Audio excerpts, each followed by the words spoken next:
last one here around value is value protection.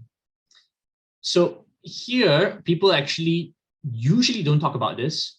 I think it's underappreciated because you, of course, want to distribute tokens to incentivize stuff, and you want to use token as a kind of a barrier to capture some of the value. But how do you can retain the users? How do you retain the liquidity? How do you keep people safe and engage throughout the entire time? So this is what we call value protection, right? The first very obvious thing is to protect the value of the token itself. So to protect the value of the token, you want people to hold it and to use it.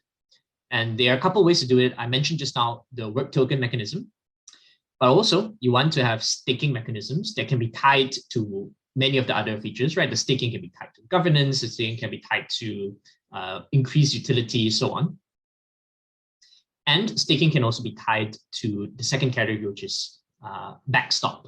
So the second category of value protection is around like smart contract exploits or various financial exploits, civil attacks. Many types of attacks can happen. So you want to use your token to actually be the cushion as well.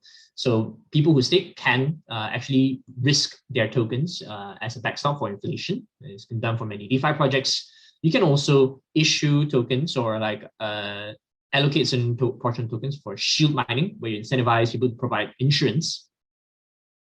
So these two would kind of protect, you're kind of spending tokens to protect your protocol. And lastly as well, you want to make people engaged, make them stay and use your product for longer.